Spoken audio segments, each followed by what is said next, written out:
the fresh ocean air, the morning breeze, the birds are chirping. It is a beautiful day and I'm feeling filled with gratitude. I want to go ahead and get to the beach and do a little core workout, get grounded, get some sunshine on my skin. You know, a good metric for me and my happiness is how little amount of clothing can I wear in my environment. Here in Florida, it's February. I can start my day with my shirt off and basically wear no shirt all day long. So that's pretty good to me. Other places I've lived, having to bundle up, wear hoodies, sweatpants, no thank you. Here I have my little bit of caffeine, but yesterday I just got this single origin, very high quality cacao, which also does have stimulating properties like caffeine.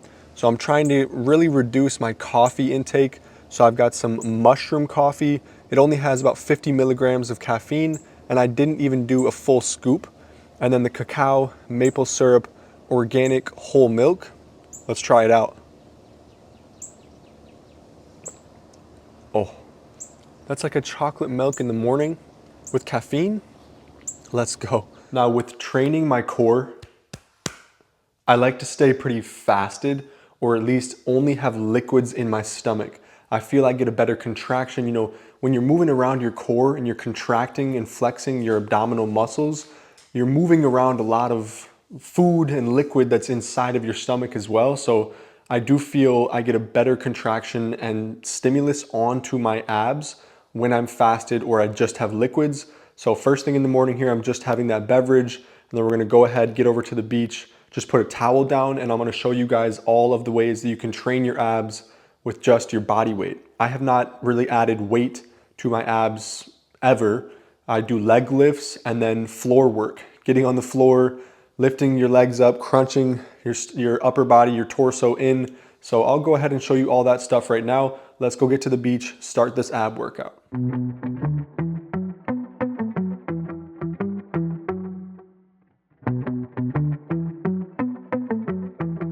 Right here is the best gym you could ever work out in. It is such a beautiful morning. I'm excited to get this core workout going. Let's just get straight into it. So I'm gonna first start with just some warm-up crunches with my hands behind my back, supporting me here, kick off some of this sand. And we're gonna just do some side crunches, straight forward, kind of sink my bottom in. And we're just gonna start to get that mind muscle connection activated. Try and keep my feet high the whole time. One of my all-time favorite movements is just a bicycle. So I'm coming up here, crunching in elbow to knee, extending out. As you can see, this leg stays up and my upper torso is off of the ground as well. I'm keeping my lower back onto the floor. And it's not too challenging, but yeah, you can still feel a crazy burn after a while. Now we can put our hands underneath us and go flutter kicks. You can rest your head or keep it up. You can vary the height.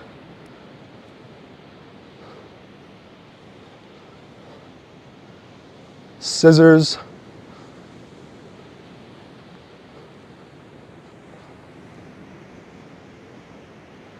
Hold. Oh, and the abs are so easy to fatigue. So what I do is I'll just go very low rest periods.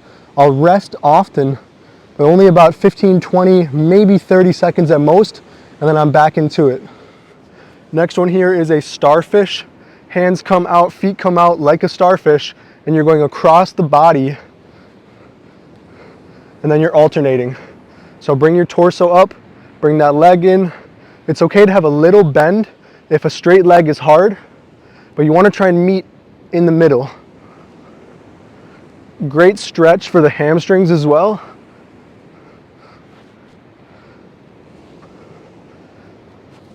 Okay, hands behind the head. Kick those feet to the sky, hips come up.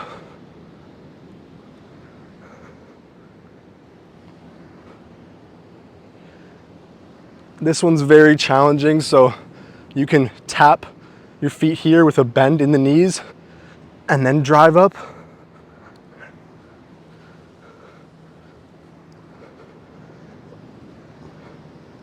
A little easier on the lower back as well. Just really focused on getting those hips to the sky. And I'm not even moving my upper body, but oh, I can feel the core, because it's not just crunches, it's your legs lifting up as well. And you want to target your lower abs, your obliques, your upper abs, the transverse abdominis, so the inner abs versus the outer abs, not just doing one single crunch movement. That's not how you grow your abs, at least not all around. Now, occasionally when I get very fatigued, I'll do an easier movement. So we're just gonna go heel touches here. My upper back is off of the ground for the entire set. And I'm just leaning side to side, trying to get the obliques activated. So really emphasize that crunch down in. See how far you can reach on the feet. Okay, let's come up onto our hands. So I like to do a little bit of on my back and a little bit of on my hands and arms here. I love mountain climbers, but we're not just gonna do traditional mountain climbers here. We're gonna go diagonal, touch that elbow to the other side.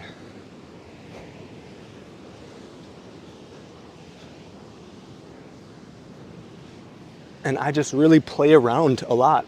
So maybe I'll go here, elbow, wrist, wrist, elbow, elbow, wrist, wrist, elbow, elbow, wrist, wrist, keeping the contraction. And that just burns. Elbow, elbow, wrist, wrist, elbow, elbow, wrist, wrist. Bring it high, bring it low. Oh my. Whew. Yep, there's a lot of blood and nutrients going into the abs right now. So kind of like the reverse to the starfish is you're in that plank position, hips come high, so you're piking the hips up, and then you're going and touching your feet.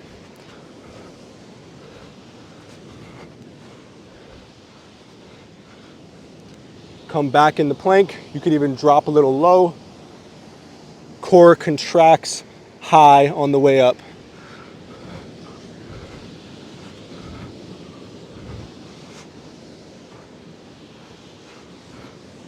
You know, and a lot of people ask me about the plank. Like, what if I just did a plank? You know, I got down here and just held. Now, it's not gonna train your abs like it would if you're doing a flex and a stretch. That's gonna really strengthen your core. Don't get me wrong. You know, for compound movements like squats, deadlifts, doing just an isometric hold like that, and even if you put weight on your back, it's gonna be great. You're gonna get a lot of like the ribs activated, some of those like the shark gills in there, and your obliques.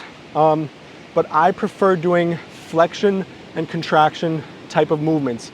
That is really how you're gonna get that amazing stretch. You know, the muscles grow the most on that stretch, on the eccentric of the movement, the lengthening of the movement, and then coming in and contracting them is where you're really getting that extra bit of stimulus. So the plank is good. I do them occasionally, but it's not the main way that I like to train or grow my abs. On the flip side though, a side plank, and how you could add a crunch into your planks as well though, I'll show you that too.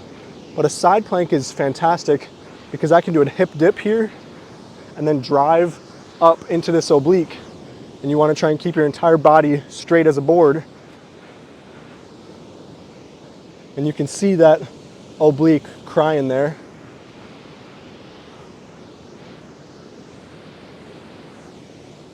Now, how you could add some sort of movement into the plank to make it a bit more effective is here, drop that hip down, up and over.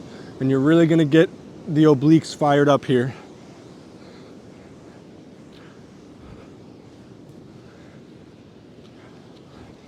Being able to simply get yourself off of the ground with just your abs here could be a good way to train them as well. very hard with the hands behind the head, and since I'm pretty fatigued, so you can come here, maybe touch the knees and back down.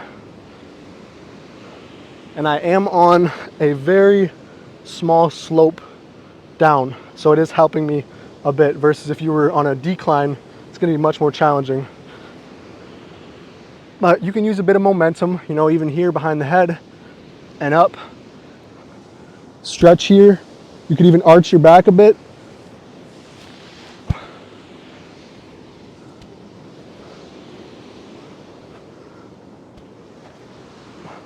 Now, how I love to end majority of my workouts, especially my abs, is a crazy high volume set.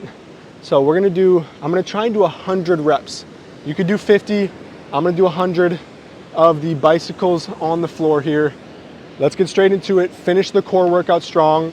This is how you get that extra bit of oomph into the abs to make them grow. 2, 3.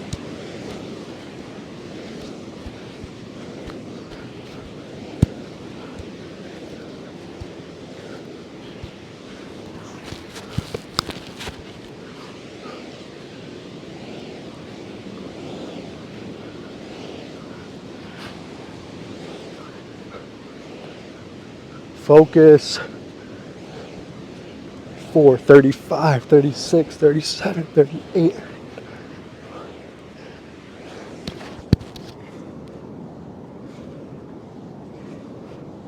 50.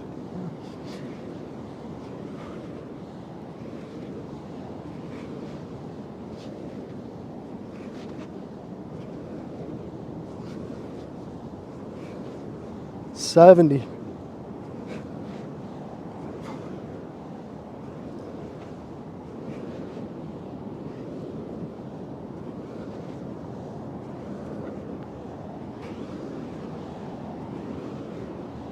90.